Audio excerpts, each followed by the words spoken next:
All right, thanks for coming, everyone. First of all, I wanted to tell you all that the ambassador and her staff have invited all supporters and potential supporters to the South Ballroom following this event.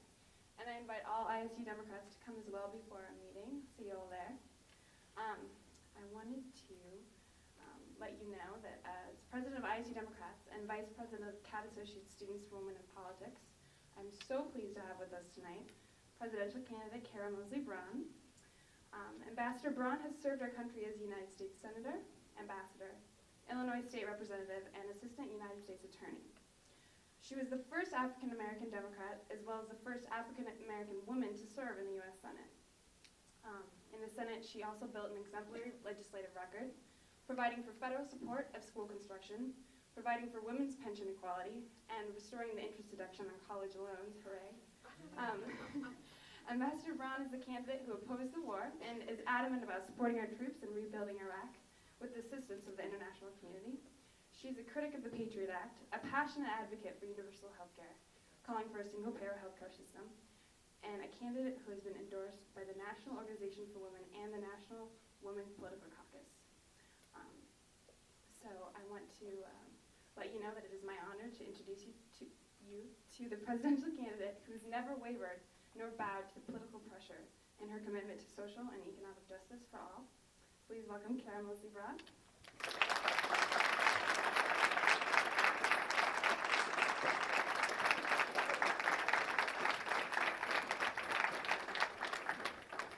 Oh, I need one of those podiums I could fall off of, huh? Thank you very much, Hannah Shayenthal. Can I get it right? Thank you very much, and the College Dems. And I'd also like to thank State Representative James Ryman for joining us this evening. James? And the former Story co-Democratic Chair, Marge McNabb. Marge?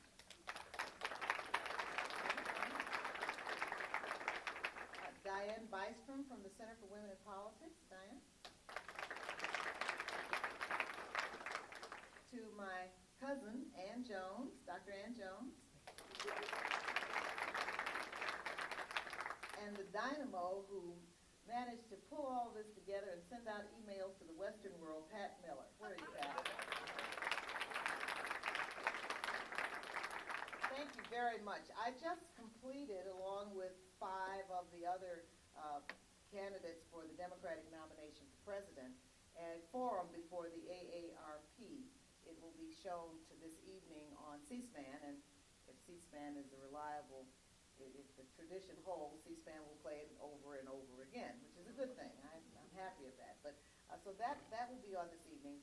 And so I've kind of gotten into a mode where I'm really prepared to respond to your questions. I'm going to start out though with just a general description about myself. Hannah did a good job with my bio and introduction, but I'd like to fill in the blanks a little bit with that. Give you my why I'm running for president and my platform a little bit, and then entertain your questions, if that's all right. As opposed to, I could hold forth and give you a speech, a polemic, huh? but I think I will pass on the polemics and just kind of cut to the chase. When I first ran for office the very first time, back in 1978, I had served as an assistant U.S. attorney and left that practice to start a family, and was enjoying actually my time at home as a homemaker. And I had gotten involved in a neighborhood environmental issue. We were always raised to believe that you try to give back to your community, and since I had time, I volunteered to help protest the Chicago Park District's effort to build a golf driving range in the middle of a habitat for these birds known as bobolinks.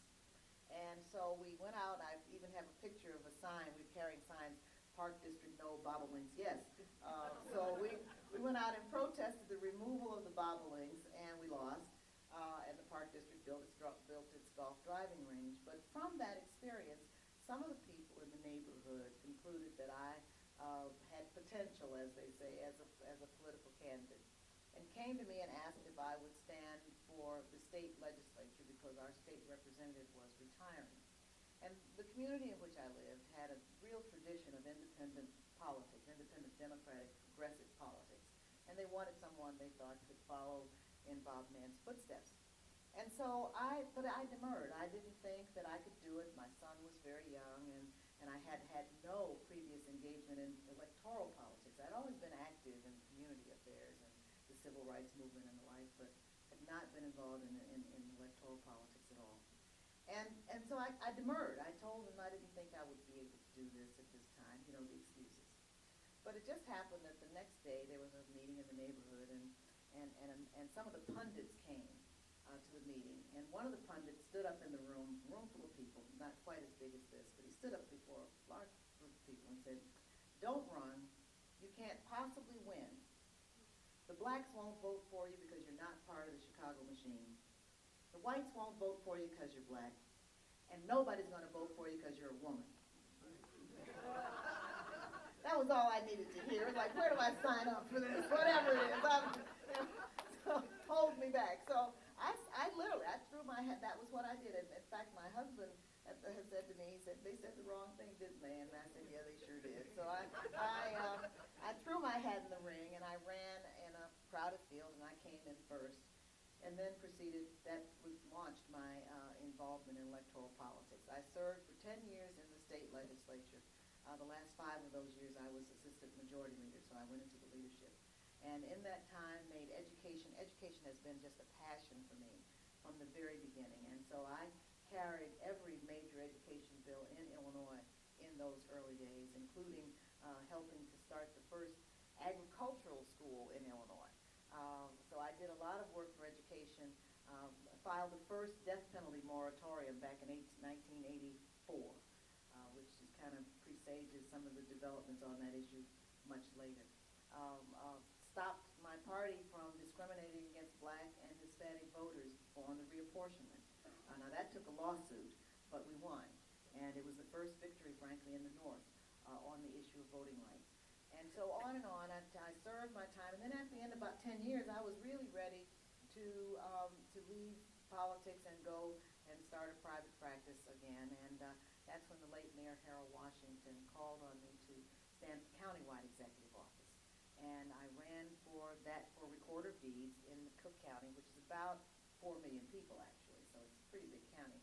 And no woman had ever run for office in the county before, but got out there and won and became an executive office holder. In the time that I was Recorder of Deeds, we managed to restructure the office. We streamlined processes. We made it more consumer and user-friendly. We uplifted the morale of the employees and improved their working conditions. And all in all, it was great success, and I was very proud of it. And then I was going to go back into the private sector when, lo and behold, George Bush nominated Clarence Thomas to the United States Supreme Court. So at that point, it was almost like I almost couldn't leave because, my life would not have been possible without the Warren Court and what Thurgood Marshall had done. And so to me, this was just a real problem. So I got out and started protesting the appointment. And with that, people came and said, we think you should run for the Senate because our incumbent senator had decided to vote for confirmation. And then by the time the Anita Hill issue came up, it was just the whole community was enraged about his conduct on that issue. And so I wound up throwing my hat in the ring for the United States Senate, and they said, "Don't run, you can't win, fill in the blanks." So that was the second time, and I've spent 6 years in the Senate. I was the only African American in the Senate. I was the first woman in history to serve on the Senate Finance Committee, and in that capacity, I had a legislative record of which I am very proud, and I hope the people of this community are proud as well. Ethanol. I had a pink hat called me the ethanol queen from the farm groups. I did a lot of work in agriculture because, of course, Illinois is an agricultural state, much as Iowa is, and so did a lot of work in agriculture. Education remained my passion. What's called the first Educational Facilities or Educational Infrastructure Act was my bill in the Senate. And in fact, the term crumbling schools, which everybody uses now, was kind of created in my office. One of the staffers, we were trying to find a way to talk about getting national financial support for rebuilding school infrastructure. And one of my staffers said, well, this facilities infrastructure, these words, just there are too many syllables. And so staff said, well, how about crumbling schools? And it was like, yeah, that's it, crumbling schools. And so we put in the legislation and passed the legislation legislation to rebuild our nation's crumbling schools. Unfortunately, it's never been fully adequately funded, hardly funded at all, but it did start a construction boom for elementary and secondary schools, and I'm told that around the country a 30% increase in school construction came as a result of that effort. Women's pension equity, Hannah mentioned that. That was among many of the issues taken up in the Senate Finance Committee, precisely because the gender equity issues really are in large part economic issues. And so those economic issues were on the forefront, frankly, of my agenda, whether it had to do with health care or with pensions or with employment, conditions of employment, discrimination in the workplace, and the like. I remain, as I had been from my days in the state legislature, an advocate for choice for women, primarily because I am absolutely dedicated to seeing to it that our generation continues to hang on to those freedoms that are promised to us by the Constitution. And it seems to me that privacy is foremost among those freedoms, and certainly never before have those freedoms been so challenged as now, and we can talk about that in a minute. But preserving privacy is a very important thing, and that was something that I advocated for. I narrowly lost re-election to the Senate in 1998. I was outspent by $1 gazillion. I won't go into details about that. I hear silence in the room, but anyway. I know my opponent, the guy who became the senator, wrote himself a $15 million check. I couldn't keep up, and it was just a difficult time. I had been, battered around the ears and vilified all over the place. It was just a really hard time. But as things work out, the people who vilified me wound up providing the basis for my vindication, and I was absolutely vindicated on every front. And after President Clinton nominated me to be ambassador to New Zealand and Samoa, I was not only confirmed by the Senate, but confirmed with a vote of 98 to 2, got the highest security clearances, and went off to become ambassador to paradise for 2 years.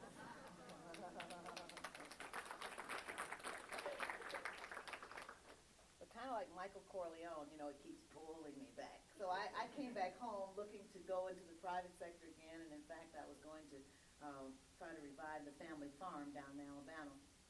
And that wasn't to be, as it turned out, because September 11th happened. And when that happened, I came back home, and people said to me, it's not time yet for you to go off to Walden Pond.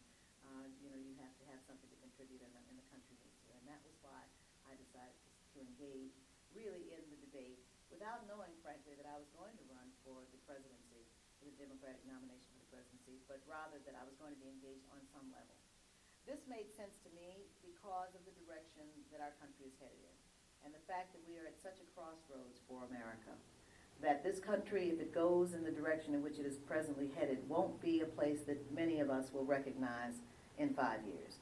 And so we absolutely have, I believe, to come to raise the issues, to help deal with the propaganda and the anesthetizing of the American people, to speak truth to power, and to make the case that we can have peace and prosperity and progress in this country again if we take another direction. Unfortunately, well, thank you. This administration has used September 11 and terrorism as a cloak for an extreme right-wing agenda. Make no mistake about it. It is as extreme a right-wing agenda as we have seen in my adult lifetime.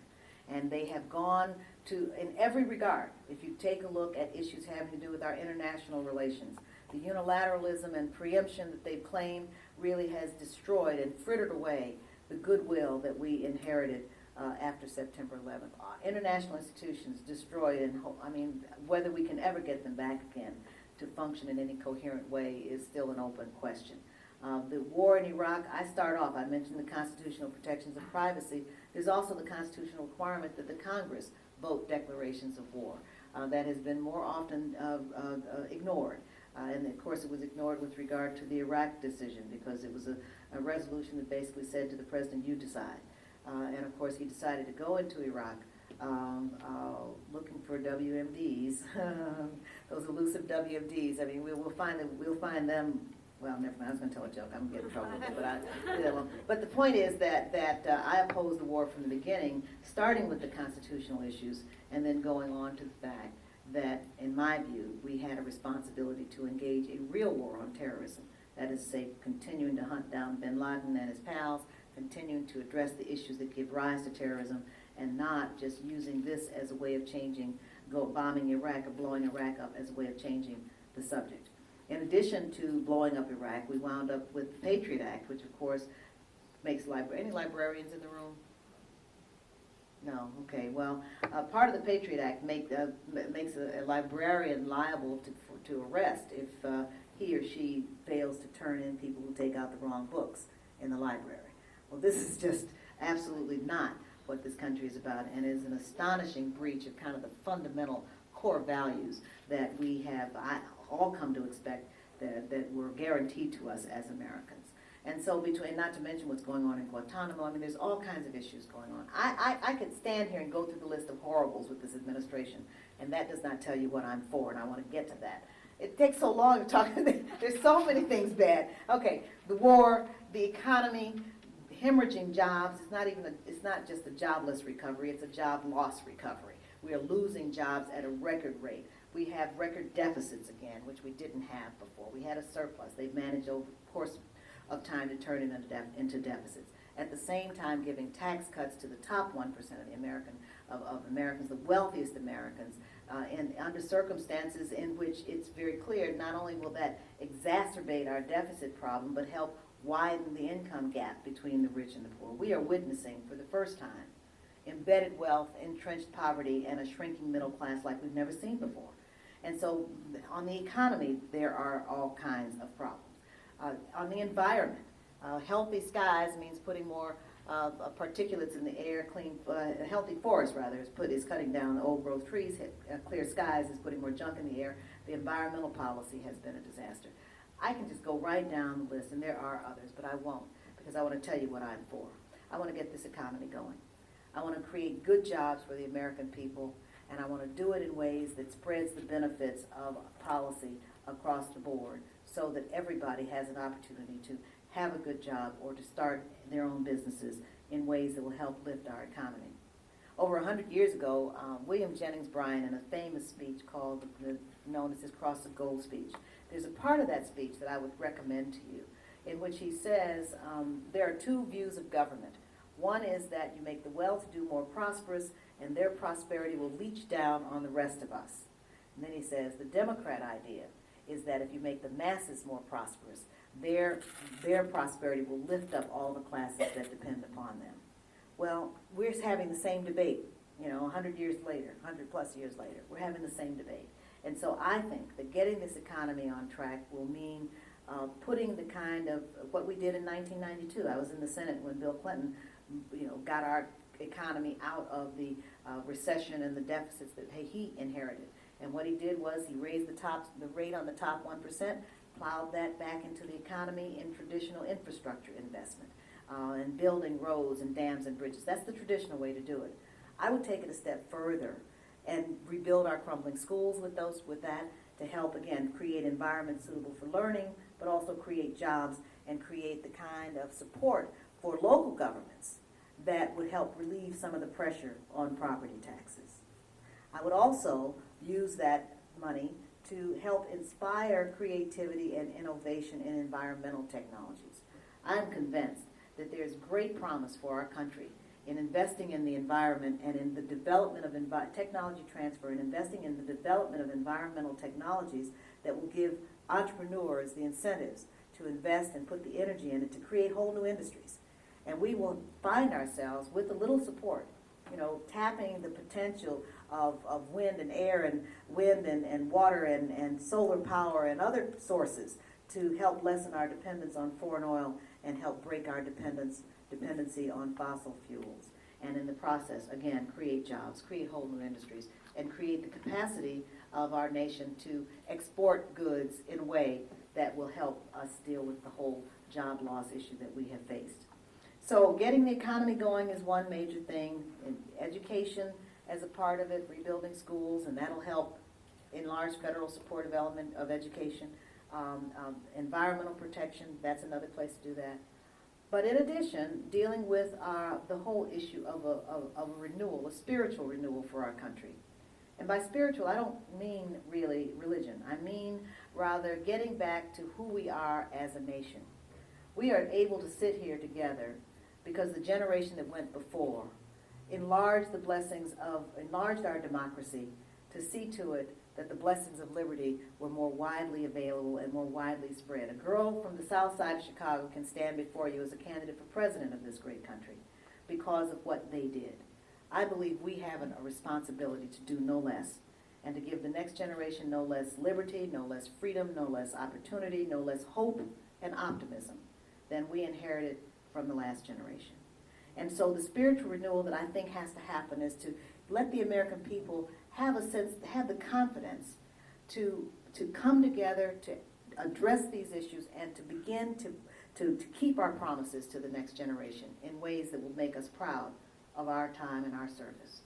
That's going to mean there's a lot of changes on a lot of levels, but I have every confidence that we can do it, that we can make certain that the economy works for everybody, that we begin to narrow that gap between the rich and the poor, that we can begin to restore the kind of optimism that this still is the land of opportunity, and we can do it in ways that will engage the rest of the world in a constructive and positive way. So that, in 25 words or less, right? That really is what I hope to do as the Democratic nominee for president. I have the smallest campaign. In fact, we've got less money than just about everybody. But in the reporter, actually, I kind of got a little prickly, I guess, with the reporter today because they, well, why are you doing this? You don't have any money. Well, okay, I'm doing this because it's the right thing to do, and not having any money doesn't really mean that you don't have people ready to vote for you. So it's like, okay, they're not the same thing yet. The president may have $1 gazillion billion for his campaign, but I think in the end, in a democracy, it's how many votes you have that matters. And just like with my previous campaigns, voters are responding. I'm doing very well in the polls. Now, the polls are just a snapshot, and it's dangerous ground to talk about polling because as the polls go up, the polls go down, and you can get trapped in, the poll conversation. But at the same time, the poll numbers are very, very good for us. Very, very good for us. And as much to the point, I am always delighted at the responses I get from voters, and particularly the people who come to me and say, thank you for running, this is a good thing.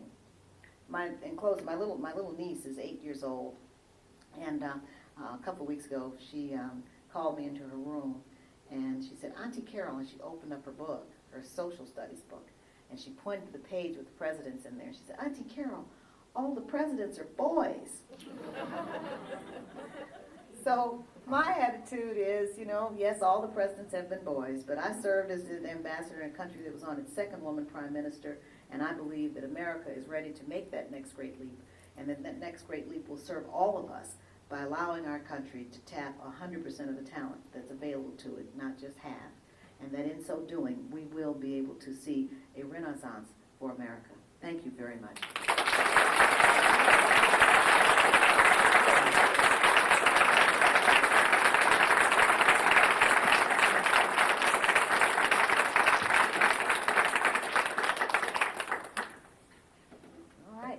Prepared to take your questions. Pat, you going to be the traffic cop on the... Okay, now no speeches, just questions, because there are a lot of people here and we want to be...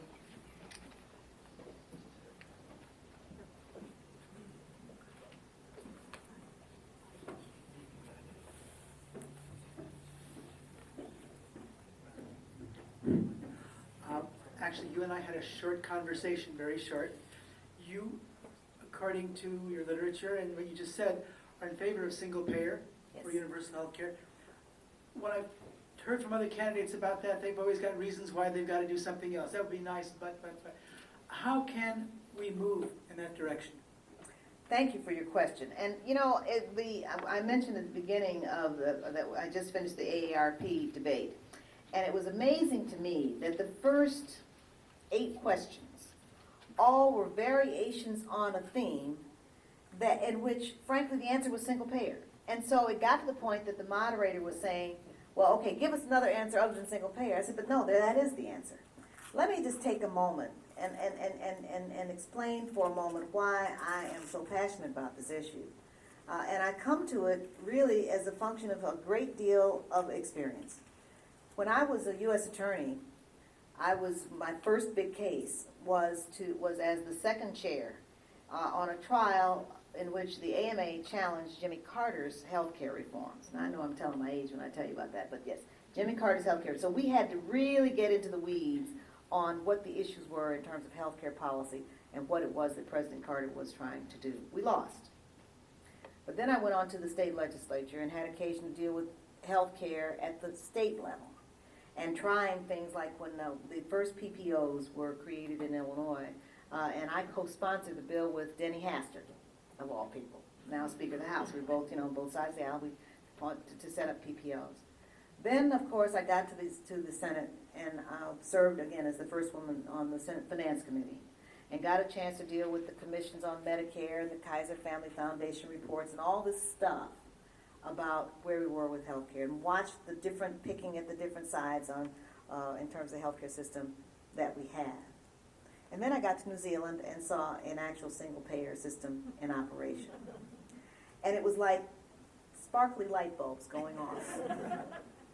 The truth of the matter is that what we have, and I'm going to try to explain this in ways that quickly make sense. We have in this country public systems and private systems for health care. The public systems include Medicare, Medicaid, CHIPS, the catastrophic. You've got a bunch of different acronyms for all the public systems. The private systems are all the different plans, Blue Cross, Aetna, you name the insurance company. Some and some businesses have them. There are all kinds of programs, and people sometimes wonder whether or not this procedure is covered or that procedure is covered, but that's the private system. Between the two of them, we are spending almost 15% of our gross domestic product on health care. And yet our health status is number 52nd in the world. 43 million Americans have no coverage. There's money, money is just being just sloshing through the system and wasted. Even seniors who have Medicare have to get supplemental sets of insurance because of all the shortfalls and the things it doesn't cover. People who have private insurance discover, pre-existing illness, and you go right down the list of all the different difficulties there. And as much to the point, on the private side, you're just as likely to have somebody in a call center in Jamaica making health decisions for you than your physician. And so what we have is this mess in which there's great health anxiety among the American people. It's not a hard thing to fix this and solve it. Every other industrialized nation, every other country in the industrialized world has a single-payer system. None of them spend over 10% of their GDP on health care. And what single-payer means is you pay into a single payer, a single public system, and from there, the payments and reimbursements to your health care providers get made. Now, the insurance companies, frankly, can still do the administrative paperwork stuff and be the ones that deal with the reimbursements between provider, whether it's a doctor or a long-term care facility or drug company. They can still do that. So it's not like you're talking about putting people out of work, really. Well, you put some people out of work, but maybe those call centers in Jamaica could close down. No offense to the Jamaicans, but I'm sorry, it's a joke. I shouldn't joke about serious matters like this. Anyway, the point is that with a single-payer system, we can provide universal, comprehensive health care from wellness and prevention on the one hand to long-term care on the other, within the parameters of what we're paying now, without spending another dime more than we are right now spending. We can have health care for every American. Don't let them tell you any different. And so what you've got are all these people twisting around like pretzels, trying to figure out ways to tinker with a system that is so clearly bankrupt that it shows up in every statistical analysis you will find done by anybody on the planet. And so my attitude is, why are we still having this discussion? We know, I came out the last time we had a debate here, in fact, here in Iowa. We were driving back to Illinois, and I stopped for a sandwich at one of the restaurants along the road. And there were people with a table set up, much like that one over there, with pies and cookies on it, trying to raise money for a man who couldn't afford cancer treatment, who worked all his life. What kind of sense does that make? in the richest, greatest country in the world. I think if we go to a single payer system, and let me tell you that my proposal specifically has another tack on it that addresses another set of issues, which has to go to the income inequality. And that is, I have proposed decoupling the payment for health care off of the payroll tax and shifting it to the income tax.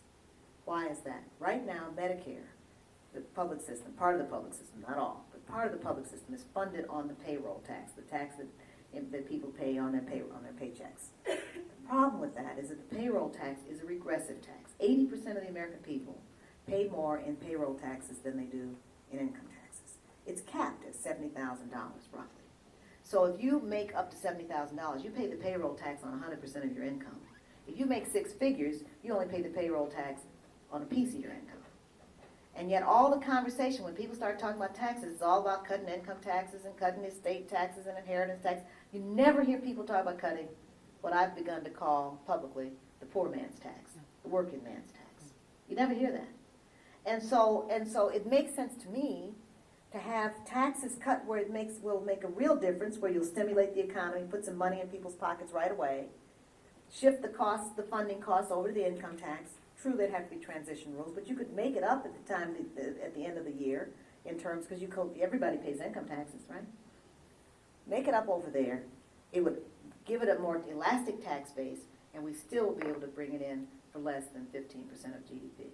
So that's the thing. I hope I clarified and didn't confuse, because it's not that complicated an issue. I mean, it is very complicated, but it's like, I'm going to take a little digression and tell the story. And I don't remember the whole point, but when I first got to law school, there was one of my professors was the wife, the widow actually, of Carl Llewellyn.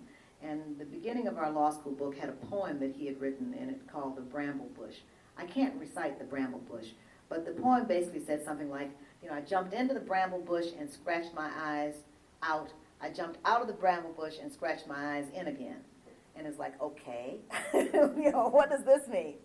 Well, what he meant was that here are all these complications, but really if you step back and look at them, it's really quite simple. And that's the healthcare debate. It looks complicated, but if you step back and look at it, it becomes quite simple. You can either continue to tinker with this dysfunctional dual system, or you can have universal coverage for every American from prevention to long-term care, and that can be achieved through a single-payer system. Thank you.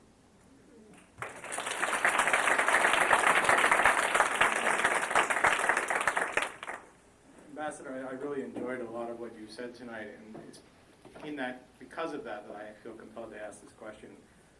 I'm an African historian and historian of African religions, and something that you did while you were Senate is deeply troubled the Africanist community, which is your visit to the dictator of Nigeria, Sani Abacha, who stole billions of dollars from his people and killed thousands of people. I was wondering, could you explain to us why you went to visit him and what you feel you accomplished by doing so? Thank you. It's amazing to me how many times I have to answer the same question, because I've answered it so many times. But for you, since you came, I'll give you the absolute. I went to his son's funeral. I was a very dear, close friend with Ibrahim Abacha, who, as you know, was blown up. And when they blew him up, I went to his funeral. That was the extent of my contacts with Sani Abacha. I'd met him actually in kind of a receiving line kind of situation once before, when I had, before I got to the Senate.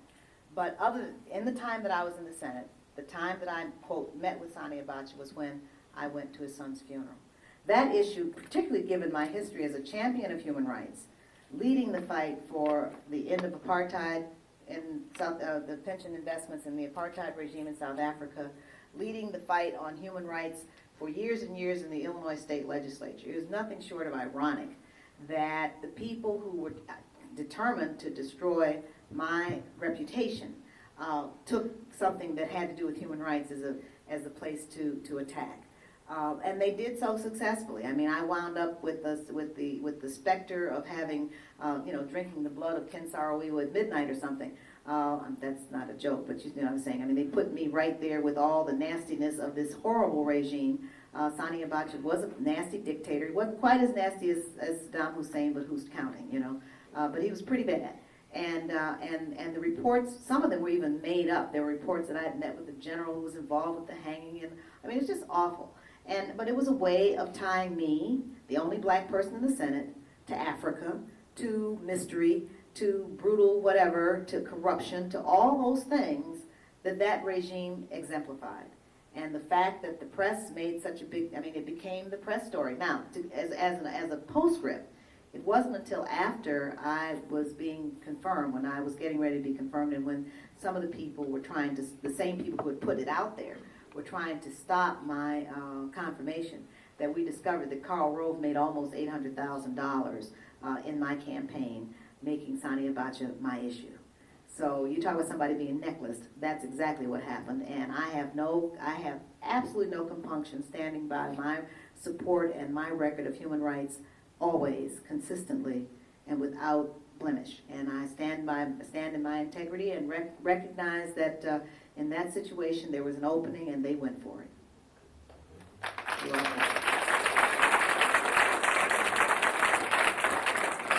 I just wanted to ask you two quick questions. One, will you, as president, make sure the Patriot Act 2 is stopped? Absolutely. Okay, I figured. Also, I think there's a lot of students here who are wondering, I mean, we know you're a champion for education, that is for sure in your record, but since I've been here, I'm a senior, our tuition's gone up over 40%, I don't know the exact number, 60-some percent? Okay, 60-some percent, and now the Senate has decided, including our Republican Senator Grassley, decided to cut funding for Pell Grants, so I was wondering what you can tell us what you do about that. Well, in the first instance, to be honest, we commissioned a study. Now, given Grassley his due, all right, the fact is he was the co-sponsor on restoring the interest deduction on college loans. And if there was a vote to cut Pell Grants, that's because the president wanted that to happen. That was in his budget. Okay, so just so you know how the process works. And that's unfortunate because I know, again, I'm being nonpartisan, right? But I know that Grassley has supported education in the past. Having said that, one of the things that I did as senator was order a GAO report, General Accounting Office report, on the question of the rising college tuitions, because college tuitions went up 215% in the last decade. And it's just astonishing, the numbers. And to be honest, they don't exactly know why. It's not represented in teacher salary. Ask your teachers, right? Teacher salaries, no. Right, it's not in teacher salaries.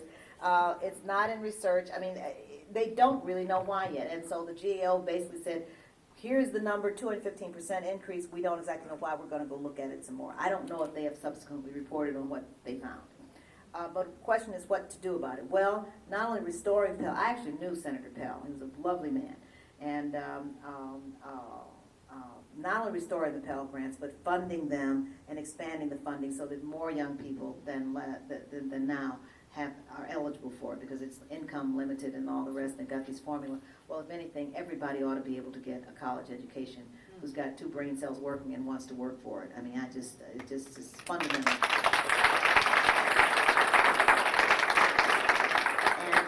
And our nation's future competitiveness, frankly, in the global economy depends on our ability to educate, give all of you guys an opportunity to get a quality education.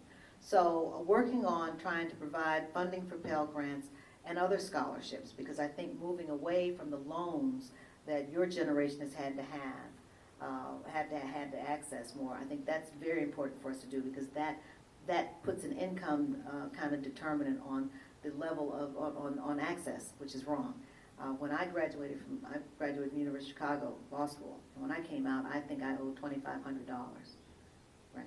Nowadays, kids come out of professional school with hundreds of thousands of dollars sometimes. It's just an outrage. So part of that generational promise that I talked about in my opening comments has to do with making certain that everybody has access to a quality education, limited only by their capacity and their energy.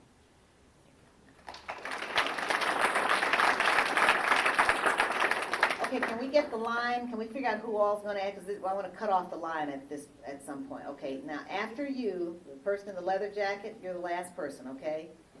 So this is the end of the line coming up. There, yes. Okay. Well, I had a question about I found in a recent article in the New York Times there's been a substantial shift in the number of block grants given by the government to states dealing with state and local welfare. And a lot of times the welfare monies are now starting to be apportioned to like job training facilities, child care facilities, and less towards cash welfare checks that are given directly to families. I would just like, what's your opinion on this recent shift, if you have indeed seen this shift, and is it something that you would propose as, further? Is it a good direction for our public social welfare to be going into? Or, what's your opinion on this? That's a very good question. I did not see the article in the Times. I'm not aware of that specific shift.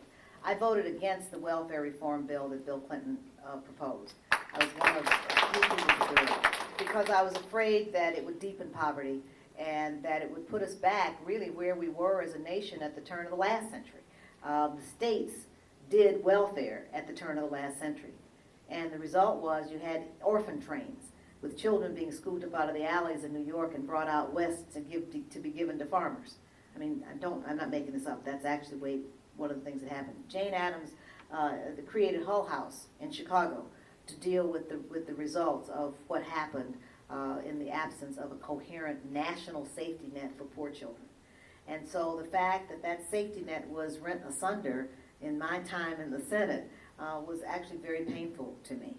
There's no question but that the welfare system had really gotten moribund and had all kinds of problems associated with it, with generations of people who were dependent.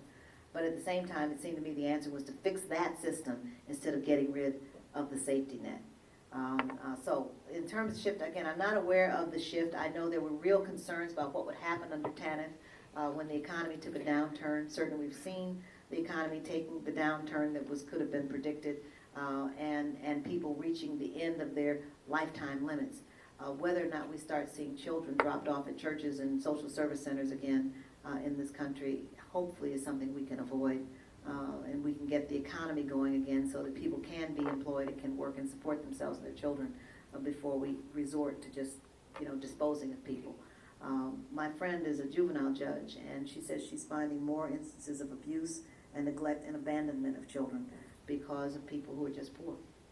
So I hope that we move away. That's the entrenched poverty that we absolutely have to address in this country. It demeans all of us as Americans. Hi. Mine is kind of a two-part question. One of the Kennedys said, "I dream of things that never were and ask why not."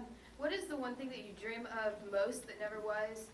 And what would you propose to do to kind of, I guess, start that dream becoming a reality, or to make it a reality? I'm doing it, a woman president.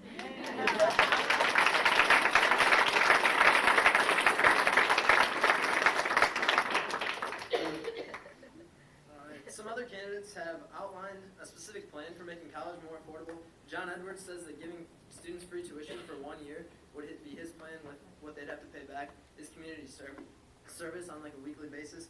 And he also wants to end taxpayer subsidization of student loans. How do you feel about these plans? I have not seen the detail of Senator Edwards' plan, but I will reiterate my earlier answer, which is I think that college ought to be affordable, not just in the first year, but college ought to be affordable across the board without regard to income, and that those students who can't afford an education but have the capacity and can maintain the grades and the like ought to be given a chance to do so. So, and that's a matter of Pell Grants is an approach, but there are any number of approaches, but the Pell Grants is a good one because it doesn't limit the kind of institutions in which you can go. I mean, there was the proposals that let young people go to community colleges, for example, and while that was fine, at the same time, I think that the access ought not to be limited in terms of the type of higher education institution that a young person can access.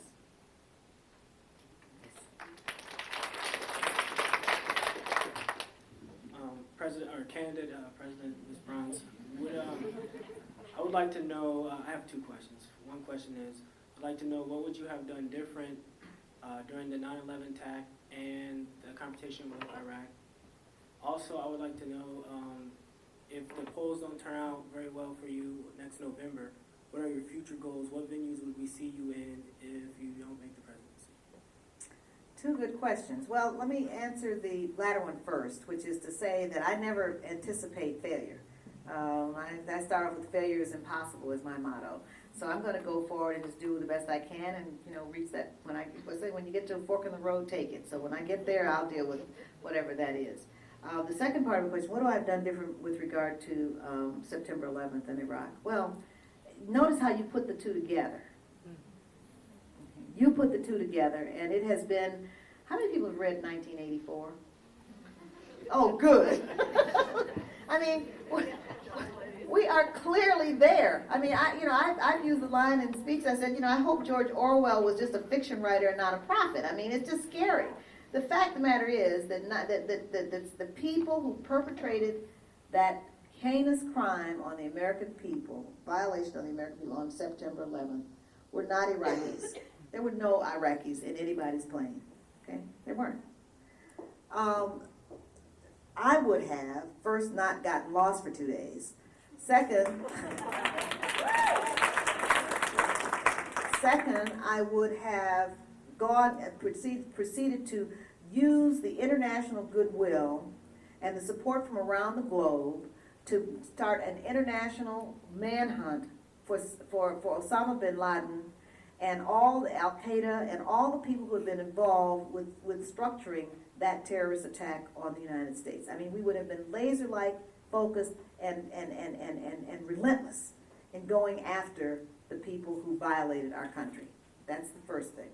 The second thing is I would have then made it a point to keep my promises to what are called the first responders in state and local government, making certain that the funding for police and fire was in place, that the hospitals, that all the different sets of infrastructure to protect the American people was actually funded and actually brought together in a coherent way.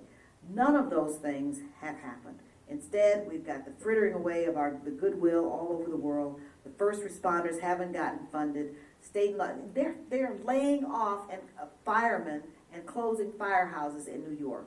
Okay, I mean it's mind-boggling what has not happened or the responses to 9/11 this administration has taken. What they've done is Patriot Act to shut down Americans on the one hand, and then go and try to change the subject by blowing up Iraq.